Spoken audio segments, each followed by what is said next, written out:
Chapter 1. Capitan Pike. It was a dark and quiet night near the port, where all of the pirate ships stay before they sail.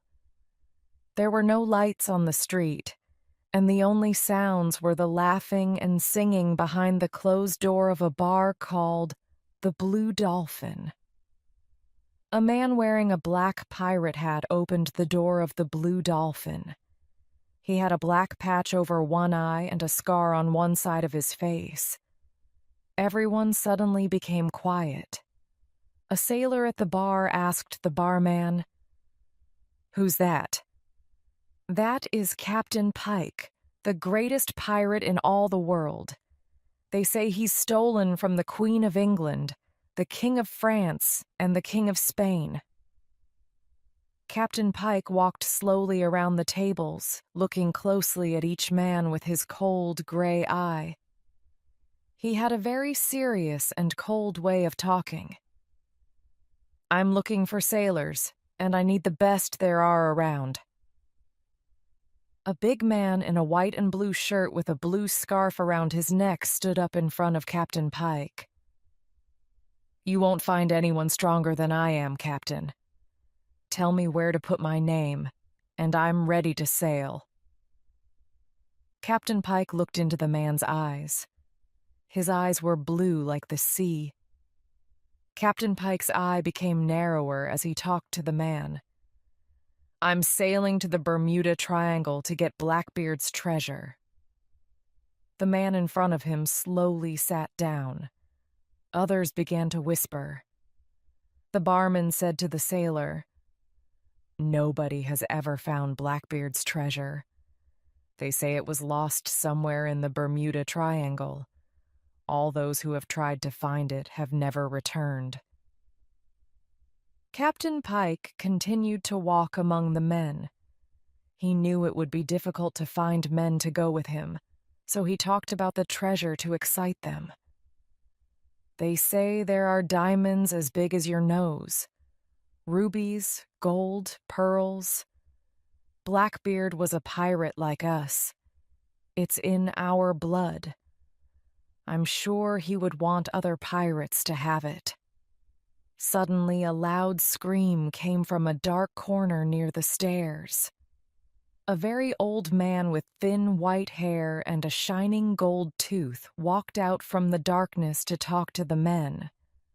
A large white bird sat on his shoulder. "You don't know what you're saying. That treasure must always stay with Blackbeard's ghost on his ship. It is his punishment for hurting the natives of the islands. Go to Rum Island. The natives there will tell you the story." Captain Pike looked down at the man, angry because he was trying to start trouble. He wanted to kill the man with his knife, but instead, he reached into his coat and took a bag full of gold coins out of his pocket. He put it on one of the tables next to a long white piece of paper he had. "I've got 100 gold coins here. I'll give one to every man that puts his name on this piece of paper and sails with me tomorrow, at midnight." The men forgot what the old man said when they saw the gold coins. They ran to sign their names. Captain Pike stared at the old man once more. The old man looked at him too, and left the bar with his bird. Captain Pike yelled to the bartender, "Bartender, drinks for everyone. We sail tomorrow." Chapter 2. Blackbeard's Treasure. The sun was shining brightly on the blue water of the Atlantic Ocean. A beautiful big ship with large white sails and the English flag was sailing towards the Bermuda Triangle. The ship's name was the Queen Anne, and it was going to the Bermuda Triangle to trade gold. The captain of the ship was in his cabin, writing in his logbook. Sunday, 10th of December, 1712. It is the 17th day of our voyage and still no island in sight. The men are beginning to complain. and I am afraid they are going to create problems." A knock at the door stopped the captain from writing. "Enter." "Captain, a strange ship is sailing towards us. It has no flag, so we don't know where it comes from. They need you on the bridge." "I'll be up in a moment." The crewman closed the door and the captain wrote one more sentence in the logbook. "Our luck may have just changed." The strange ship was half a mile from the Queen Anne. It looked old and abandoned. The captain brought his telescope up to his eye. "Sail close to it and we'll see if anyone is on board." One of the crewmen flashed a light 3 times quickly, waited 1 second, then flashed it 2 more times. There was no answer. "Open the cannons and sail next to it." The strange ship moved slowly through the water. There seemed to be no one on board. The sails had holes in them, and there was broken wood all over its deck. The captain called over to it. "I am Captain Scott, serving Her Majesty the Queen. If anyone is aboard, state your name and who you serve." There was no answer. "Lower the boats. We're going aboard." Captain Scott and 12 of his men rowed 2 small boats from the Queen Anne to the empty ship. A rope ladder was hanging down from the ship's side. The captain and his men used it to climb on board. There was no one on board. The captain and his men looked around the ship, but they found nothing. There was no one at the wheel, but the ship somehow continued sailing. "I've never seen anything like it, Captain." "Neither have I, and I don't like it. Let's follow it and see where it goes." They were ready to leave when one of the men saw a chest at the side of the ship, under some old fishing nets. They took off the nets and broke the old black lock. Inside, they saw beautiful shining diamonds, pearls and gold. The men were stunned into silence. The captain looked at one of the gold coins. It had the picture of King Edward VI on it. "This coin is over 100 years old. It is not even in use anymore." "What should we do with it, Captain?" "I don't see why we should leave it here when there is no one on board. Close it, and we'll take it with us." When all the men were looking at the treasure, something like a black shadow came to the top of the stairs going down to the cabins below. It stayed back in the darkness of the stairs until the men moved the chest to their boats. No one could see it, but the shadow was really a ghost that looked like a pirate. He wore a long blue coat and had a shining silver sword at his side. He had a red scarf around his head and a long, thick black beard. He followed the men to their boat and sat on top of the chest. No one could see him, but it was Blackbeard, and the treasure was his to watch. Chapter 3. The Queen Anne. All the men of the Queen Anne were waiting on deck when Captain Scott returned. One of them yelled to the boats after he saw the chest. "What have you brought us there, Captain?" Another man answered, "It's gold and rubies and diamonds." The captain didn't want the men to get too excited, because he didn't know if he should keep the treasure. "That's enough. I want that treasure taken below with our own gold until I decide what we'll do with it." 2 men carried the chest below with Blackbeard still on top of it. A man named Stubbs spoke to the captain about the treasure. "Will we give a little of it to each of the men for the long journey?" "I don't know. I've got a strange feeling about that treasure, but I'm not sure why. I think it's better to leave it alone for a while." "But, Captain, we've been sailing for 17 days and we still haven't seen an island. The men need some encouragement." "The men shall carry out their duties and be happy with that. They will get exactly what I promised them." The two men who carried Blackbeard and his treasure below put the chest down to wait for the captain. One of the men, Smith, sat on the chest to tie his shoe. The other was standing, smoking a pipe. Blackbeard stood and watched the men with a smile on his face. He knew they couldn't see him, so he knocked Smith's hat off his head. Smith thought the other man did it. "What do you think you're doing?" "What are you talking about?" "You knocked my hat off." "You're crazy. I was standing here smoking my pipe." The men were about to fight when Captain Scott walked down the stairs. "What's going on down here?" "Nothing, Captain." The captain opened the lock on the door, put it inside next to the Queen's gold. The Queen's gold was in a chest the same size as Blackbeard's treasure, but it looked new. The wood was clean and the lock on it was gold. Blackbeard's chest was old and gray. Blackbeard watched the men put the chest down. Smith stayed behind when the other man left. He opened Blackbeard's chest, took out some of the treasure and put it in his trouser pocket. "Smith, what are you doing in there?" "Coming, Captain." Blackbeard followed Smith out as the captain locked the door. Chapter 4. Blackbeard's True Love. The men on Captain Pike's ship were very different from the British sailors of the Queen Anne. They played cards all night, and if they lost, they fought with each other. They were only sailing to the Bermuda Triangle to find Blackbeard's treasure and steal anything else they could.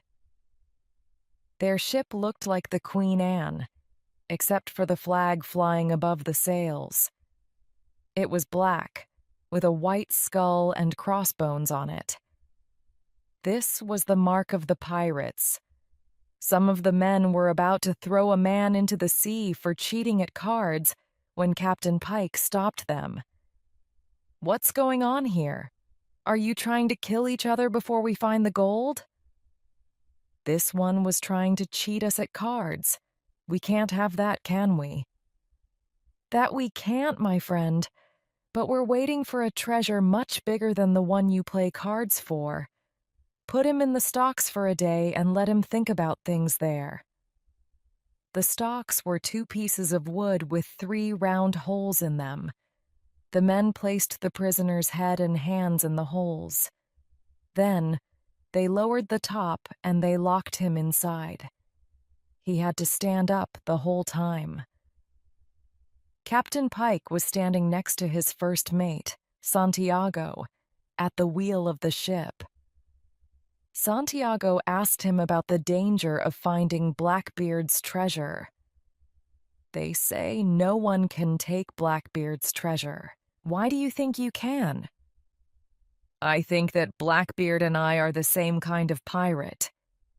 He wanted everything, and he knew how to get it. When I see that treasure, when I put my hands on it, there's nothing that can make me lose it." There was a pirate in a small seat above the sails, looking at the ocean through a telescope. This was called the Crow's Nest, and he was the first to see Blackbeard's ship sailing ahead of them. He whistled to the men below. "Ship, straight ahead." Captain Pike put a telescope up to his eye. He saw Blackbeard's empty ship, then yelled to the man who was steering. "Go straight for it. This is what we're looking for." Captain Pike and some of his men went aboard the empty ship, but they couldn't find any treasure. Santiago thought they made a mistake. "Maybe this isn't Blackbeard's ship. It could be a ship lost at sea. There's only one way to find out. Captain Pike went below to Blackbeard's cabin, and Santiago followed him. It was dark, and the captain had to light a candle. He walked with the candle to one of the cabin walls where there was a round old picture of a woman. She was a beautiful, dark woman with large, dark, round eyes. Her black hair was tied at the back of her head, and she had a gold necklace with a round, green stone around her neck. "Who is it, Captain?" "It's a woman who was once the queen of one of these islands. They say Blackbeard was in love with her. They say she was the reason for his death. He came here to marry her and give her all of the jewels he had. No one ever saw him again, and no one's ever found the treasure. This must be his ship." They went upstairs, and Captain Pike told his men to begin taking up the boards on deck to see if the treasure was hidden and where. While the men were doing this, Pike saw a clear rectangular spot left by the chest after Captain Scott took it. The whole deck was gray and dirty, except for this one spot where the chest was for so many years. "Stop!" The men stopped searching and looked at Captain Pike. He raised his hand in the air and looked at the clean spot on the deck. "Someone has been here before us." Chapter 5. The Wrong Chest. The Queen Anne sailed for a few more days, but it couldn't find the Bermuda Triangle. The men were getting angry. Captain Scott heard more and more talk about the treasure, so he decided to call the men and speak to them. "I know that a lot of you want to see these islands. I want you to know that you will be handsomely paid for this long voyage. Wait a little longer and you will be rewarded." Blackbeard's ghost was walking behind the men as the captain talked. Smith, the man who stole some of Blackbeard's treasure, was standing in the front where Captain Scott could see him. He still had the jewels in his pocket, and Blackbeard knew this. Because no one could see him, he put his hand in Smith's pocket and threw the jewels on the deck in front of Smith. The others thought Smith dropped something, but when they saw the beautiful diamonds and the gold necklace, they looked at Smith to see what he would say. "Captain, I don't know how they got there. It was him that put them there." He pointed at a man. He was the man who had helped him carry the chest aboard. "You're a liar!" They began to fight, and the other men joined in. Some of them wanted to stop the fight, but others tried to take the jewels from the deck. The captain quickly took the jewels before anyone else could. The men didn't stop fighting with each other until they heard the man in the crow's nest shout, "Ship!" They looked and saw the black flag above the sails of a ship coming towards them, but they didn't know it was Captain Pike. Captain Scott looked through his telescope, then called to the men, "Enemy ship approaching. Open the cannons. Prepare to fight." The men were running to different parts of the ship when Captain Pike's ship fired a cannon. A loud boom was heard, but the cannonball missed and landed in the water, making a big splash next to the Queen Anne. Another cannon was fired. This one hit one of the Queen Anne's sails. The Queen Anne fired back, and the battle began. It was a fierce battle. The sails on both ships had holes in them and were on fire, and there was black smoke in the air. When the ships were close enough, the pirates used ropes to jump onto the Queen Anne. All the men were fighting with swords, so there was no one to watch the treasure. Captain Pike jumped on board the Queen Anne. He went below with 2 of his men where Blackbeard's treasure was. Captain Scott saw them below and followed with his sword in his hand. Captain Pike turned to fight him. "I know you've got that treasure, and I'm not leaving without it. You will die before you touch a piece of what's behind that door." Blackbeard was watching all of this. He followed Captain Pike downstairs, and when he had the chance, he hit him over the head with a piece of wood. Captain Pike was surprised. He didn't know what happened. "Quick, open that door! Now!" Pike's men broke the door open, and Captain Pike opened both chests. He left the Queen's gold pieces and put his hands on the shining jewels of Blackbeard's treasure. "Look at these beauties! I've never seen such colors. Blue diamonds, pearls, red rubies." Blackbeard closed the top down on Captain Pike's hands, and he screamed in pain. "Good God, open it! Open it!" His men helped open the chest, but both Pike's hands were badly hurt. "Take that one with us. We'll come back for the other later." Captain Pike was looking at his injured hands. His men were very surprised at what happened. So, they picked up the wrong chest. It was the chest with the Queen's gold in it. Blackbeard was smiling at Captain Pike, knowing that no one would get his gold. He didn't know himself that they were leaving his treasure behind. So he sat on the chest that the men took back to the pirate ship. Chapter 6. Rum Island. The Queen Anne was badly damaged, and many of its men were hurt. The captain was in his bed, with a white bandage on his head. His first mate, Mr. Stewart, came to see him. "Captain, the men have found the door to the treasure broken open. It seems Pike and his men took the Queen's gold, but left behind the treasure we found on that ship." "How is the ship and the men?" "Many men are hurt, sir. Our sails are badly damaged. We're now sailing to an island we've seen about 2 miles away." "Mr. Stewart, have someone watch that treasure. It's all we have left." The Queen Anne moved very slowly with all of its sails pulled down.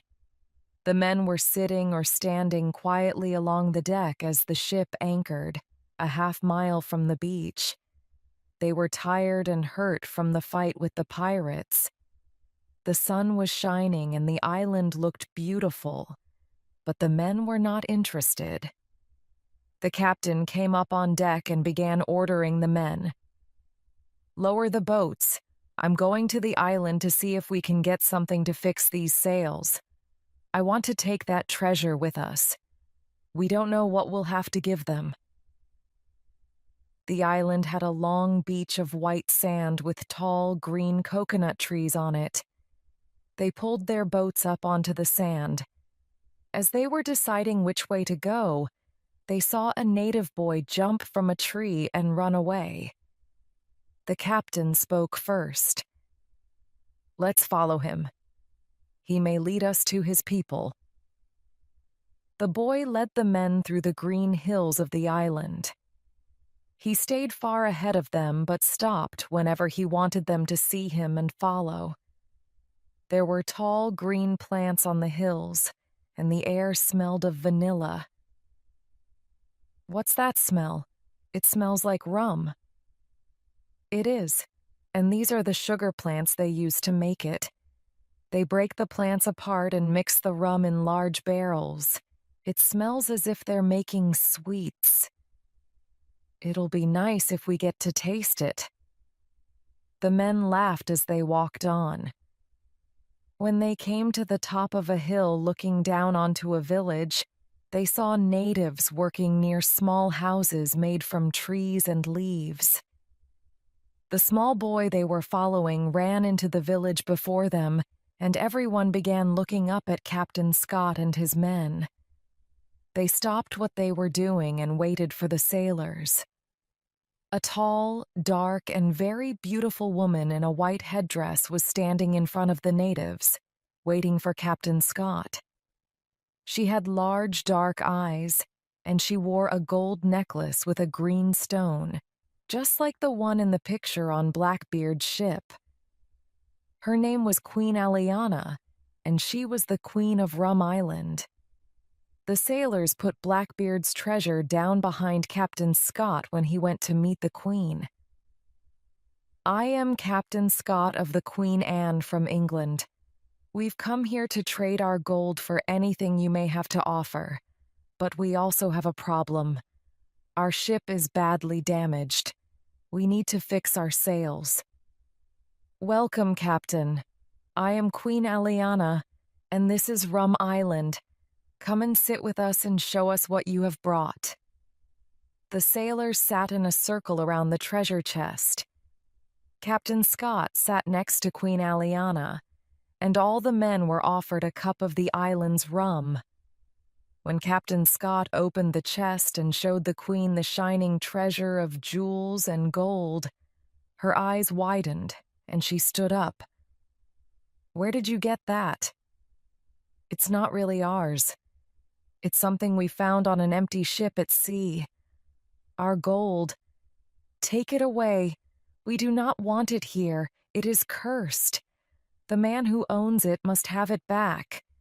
You must take it back to where you found it." The Queen waved her hand. All of the natives left and went inside their houses, leaving Captain Scott and his men alone. Chapter 7. Queen Hanzani's Story. Captain Scott did not understand what Queen Aliana was saying. He asked Mr. Stewart, "What do you think the Queen meant by saying that the treasure was cursed?" "Sir, these islanders have a lot of strange beliefs. I think we should listen to what they say and leave the island. But we can't leave without new sails. Surely they can help us there." "What do you suggest we do?" "I'm going to have a talk with her. You go and look after the men." The captain knocked on Queen Aliana's door, then opened it. The Queen was sitting in a large chair with her eyes closed. She opened them when the captain spoke. "Excuse me, Queen Aliana, but I would like to talk to you." She did not say anything. "I don't know why that treasure made you so angry, but our ship—" The Queen raised her hand to stop the captain from talking. She stood up and walked to one of the walls of the room. She took a picture from it. It was a picture of the same woman in Blackbeard's cabin. Without her headpiece on, Queen Aliana looked exactly like her. She gave the picture to Captain Scott to look at. "It's a beautiful picture of you." "It's not me, Captain. It's my great-grandmother, Queen Hanzani. She was once the queen of this island and of all the islands in the Bermuda Triangle. She was a great and kind woman, but she died sadly at a young age from a broken heart." "Was her husband killed by one of our enemies?" "We had no enemies at that time, except for the pirates who came to steal from us. The man she loved and married left these islands and changed into an evil person." "Does this have something to do with you not wanting the treasure we showed you?" "Captain, sit down and I will tell you a story." The captain sat in a chair opposite the Queen. Her large, soft eyes made him feel very relaxed. He sat back in his chair and listened to her story. He saw everything as if it was all happening right there in front of him. "When my great-grandmother was 16, she and a boy her age promised to love each other forever. So they married, and sometime later that boy left the island. He said he was going to sail around the world and bring back all of the things which would make their life together perfect and happy. While he was gone, pirates attacked the island. They killed Queen Hanzani's parents and stole everything they had. Many people died because they had no food. Queen Hanzani found a way to make rum from the sugar plants so they could trade it with others for food. She made the island strong, and soon all of the people from all of the islands in this triangle began working together so that the pirates would never do such a thing again. Everyone knew the queen did this so her true love would have a home to return to. Each morning she would walk along the beach to see if his ship was coming, and each morning she returned a little bit more sad. When he finally returned, it was awful. He returned as a pirate with a chest full of stolen treasure. He wanted to give it to Queen Hanzani and take her away from the island to live with other rich kings and queens. She was furious. "Pirates killed my parents, and now you want me to touch stolen treasure? But I did this for you, to make you happy.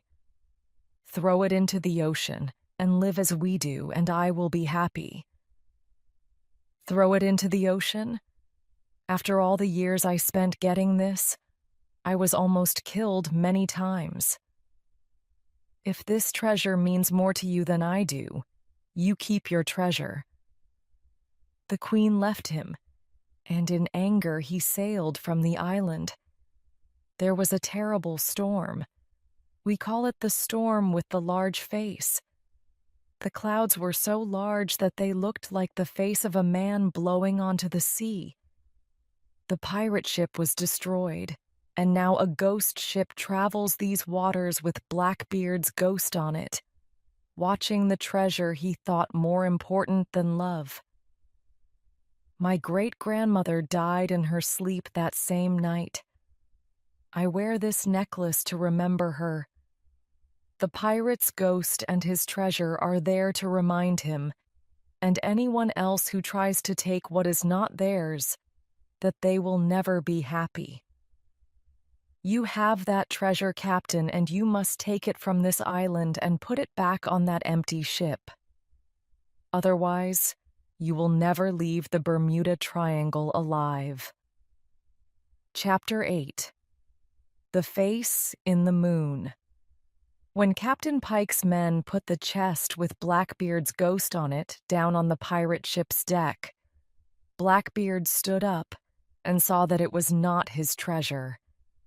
He opened the top, picked up the gold coins in both his hands, and threw them to the ground. The pirates could not see Blackbeard. They only saw the chest open itself, and the gold coins flying in the air and falling to the ground by themselves. The gold, Captain. It was flying in the air. Who opened that chest? The treasure. Where is the treasure? Blackbeard ran to the ship's side to see if the Queen Anne was still nearby. It was gone. He let out a loud scream, but no one heard him. His voice disappeared into the gray clouds that were beginning to cover the sky. It began to rain heavily that night. Santiago and Captain Pike were sitting in the warm yellow light of the captain's cabin below deck. "How long will it take to fix the ship?" "1 or 2 days. I don't know. We'll lose that English ship, and I want that treasure." "But, Captain, we've got the gold. Why do you want more?" "You don't understand. That treasure is more valuable than 10 chests of gold. It has some magic in it. There is a story behind it, and I think the man who has it is going to feel he has everything." Blackbeard was alone at the front of the ship, looking out at the dark sea. Everything around him was wet. The men had gone below deck for the night. Slowly the rain stopped and the clouds moved away. a full, shining silver moon appeared, lighting the sea in front of him. Blackbeard looked into its round face for a long time. It looked like a round ball turning and turning. Then he thought it was more like a circle cut from a piece of paper. Suddenly, a face appeared in it. It was the face of Queen Hanzani. She closed, then opened her big, brown eyes slowly. She was smiling at Blackbeard. She looked to her left, and Blackbeard did the same. He saw a light in the distance. The light was Rum Island, but no one knew it. The Queen's face disappeared, and Blackbeard ran to the bell near the ship's wheel. The man at the wheel was almost asleep when Blackbeard rang the bell and frightened him. Captain Pike, Santiago, and the other men ran upstairs. "What is it? What do you see?" The man at the wheel was still trying to wake up. "I think it's a light." Captain Pike looked through his telescope. He saw the beach of the island in the moonlight. Then he saw a light coming from the Queen Anne. "Santiago, tell the men to drop the anchor. We've found the treasure, and this time we're not going to lose it." Chapter 9. The Circle of Fire. The clouds came again to cover the light of the moon. The sea was dark. None of the British sailors heard the pirates rowing their boats towards the Queen Anne. Captain Pike and his men climbed the ship's side and surprised the sailors on deck. They attacked the sailors with knives, and Captain Pike went below deck. He kicked open the door to the treasure, but he saw that it was gone. "Gone?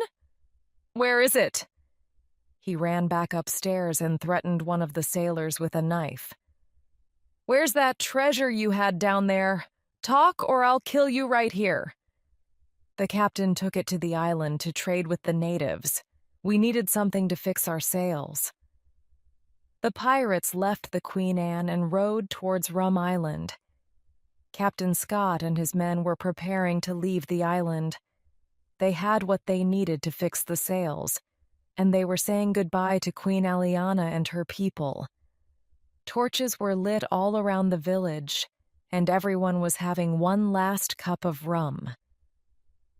"Queen Aliana, I hope you and your people will live long lives." Everyone raised their cup, but before they could drink, one of the natives came running through the village. "Pirate ship! Pirate ship!" The natives all dropped their cups and began running to their huts. The Queen looked at Captain Scott.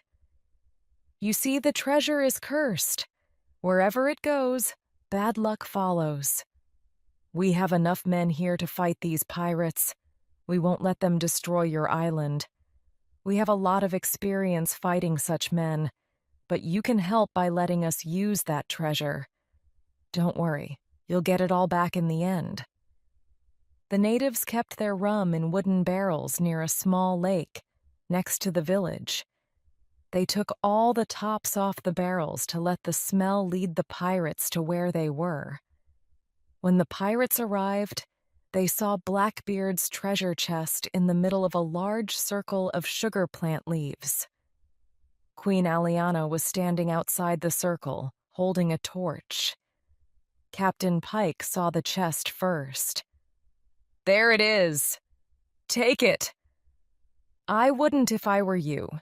You can't come here and take whatever you want." "Who are you? I'll do what I want." Captain Pike and some of his men walked over the sugar leaves towards the treasure. The leaves had rum on them, and Queen Aliana set them on fire with her torch. The pirates and the treasure were in the middle of a circle of fire, unable to move. "You see, Captain, your eye for treasure has kept you from seeing what you should see. It's always the same with such men." Captain Scott, His men and the natives came out from behind the trees and houses to fight the pirates. They put out the fire, and Captain Pike, with his 6 pirates standing next to the treasure, took out his sword. "I'll fight to the death for this treasure. No one'll have it if I can't." He and Captain Scott fought while the others watched. "You won't kill me, Captain." Their swords were locked together, and they were looking at each other fiercely.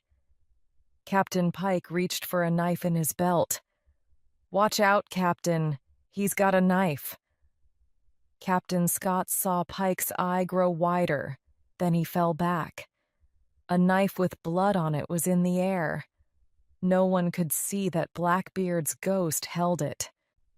Chapter 10. Blackbeard's Peace. Blackbeard dropped the knife to the ground.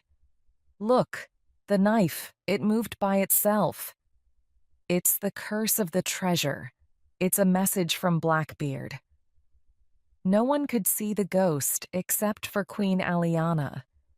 She had her great-grandmother's eyes, and those eyes would always be able to see him. She walked towards him, away from the other men, who were preparing to take the pirates to the Queen Anne as prisoners. "When you return to this island, you always bring unhappiness to a woman's heart. First, it was my great-grandmother's, and now it is mine. Have you thought of this in all those years while watching that treasure?" "How could I forget? I can never die and be peaceful. I always remember what I did by looking at that treasure." "But you can do something good now. You can keep others from touching it and making the same mistake you did." "How? I can't keep people from coming onto my ship and taking my treasure." "You could if you wanted. If there was never any treasure, you would have lived happily with Queen Hanzani. Now, you still have the treasure and you are still unhappy. But that is what I was told to do. Watch the treasure to pay for my mistake." "Have you ever thought of what it is that will end this punishment and let you die in peace?" Blackbeard had no answer. He was quiet. Captain Scott came to say goodbye to Queen Aliana. "Your Highness, we are ready to leave your island. I'm sorry for the trouble we brought with us, but I want to thank you for giving us what we need to sail again.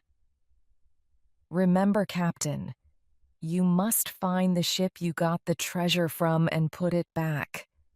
It's the only way to keep peace on these islands. We will try. I think you will succeed. And remember the story I told you about that treasure. Taking what is not yours can never bring you or the ones you love any happiness." Captain Scott and the others rowed back to the Queen Anne, and soon it was sailing again through the Bermuda Triangle. Blackbeard was standing at the ship's side. He was looking across the wide blue sea, thinking of everything Queen Aliana said to him before he left Rum Island. He was always saying the same thing to himself. "If there was never any treasure, I would be happy now." Suddenly, Blackbeard's old empty ship appeared sailing along the shining blue sea. The man in the crow's nest shouted to the captain, and he put his telescope to his eye. "Stubbs, sail straight for that ship. We're going back on board." Blackbeard was walking nervously back and forth as the men put the treasure chest into a small rowboat. He sat on top of it when they were ready to leave and row towards the empty ship. Captain Scott told the men to leave the chest where they found it. Before the sailors left, Captain Scott looked around the old pirate ship. "And this is what you get for wanting all the riches of the world." Blackbeard was standing next to him listening. It was the last thing that was said on that ship. The Queen Anne began to sail away when one of the sailors shouted, "Look!" Everyone turned to see Blackbeard's chest rising in the air over the sea. They thought it was moving by itself, but it was Blackbeard moving it. He threw the chest into the sea, ending the curse he had to live with. The sailors of the Queen Anne saw the shining gold on top of the water for one last moment. Then it sank into the sea below. When the chest had disappeared into the water, Blackbeard's ship began to break apart and sank into the sea. The sailors' eyes all grew wide as they saw the ghost of a pirate in a long blue coat, with a black beard and a red scarf around his head, fly up into the clouds of the sky. "Captain, what in the world was that?" It was the ghost of Blackbeard. It seems that he has finally found his peace.